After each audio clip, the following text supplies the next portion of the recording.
Hi, I'm Bill Ferris and welcome to 5-Minute Photo, and this is your nickel tour of Adobe Lightroom's Develop Module. Let's head inside. I have Lightroom open on the desktop, and as you can see, we're in a folder with a number of images that I've recently imported for the purpose of this exercise. We're going to work with this photograph of Sully from Monsters Incorporated at Disneyland. And in order to get that process started, let's go ahead and slide on over here and click on Develop to enter the module.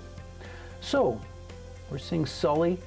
I'd like to see him a little bit larger, and one way to do that is to go over here to the left, click on this caret to lose the left menu window, and all we need is this right one to get to the Develop tools. So I think we'll be set to get started.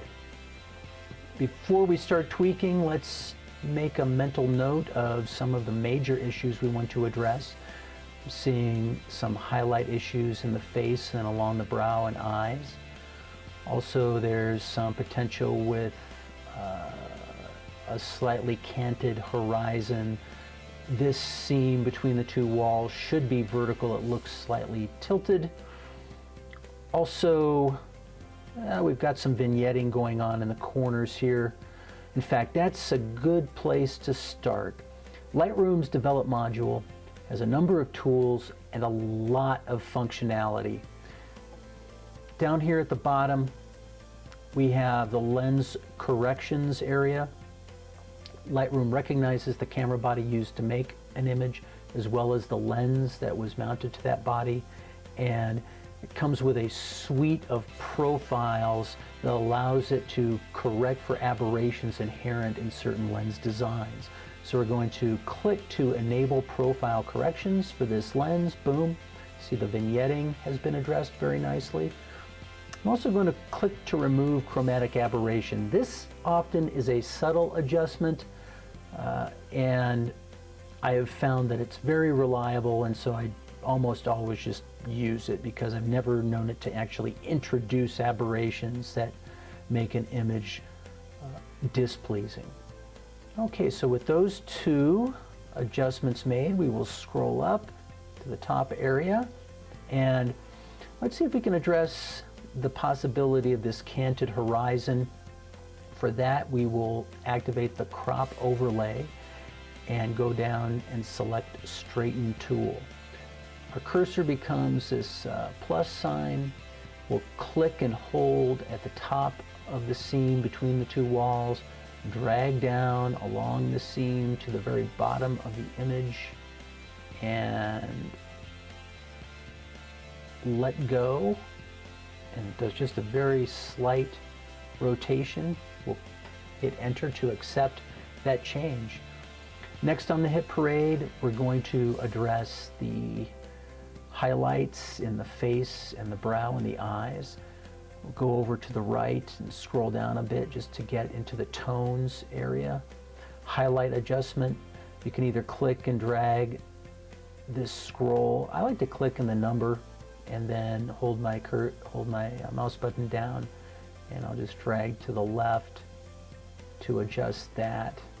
-100, that's about as far as we want to go. The colors are nice, but this is a Disney character, so let's punch those up. So we'll go down to saturation in the presence area, click and hold, drag to the right until that's looking about right. Oh, maybe that's a little too much, getting a little too horsey right there. I think that's pretty good. Also, let's punch him up. Let's help him stand out a bit from that background. We'll add some clarity. Not going to get too intense with that. About +15. Now, one of the things about clarity is it does tend to enhance highlights, and so let's use one of our other tools to tweak the highlights right above the mouth and in the area around the eyes. We're going to go over here and select our adjustment brush, and then I'm going to scroll down to the brush area. I like to use a density of 70. I think it gives me a little more control to make subtle adjustments with this tool. I'm going to activate Show Selected Mask Overlay, and we'll just start drawing in right above the mouth.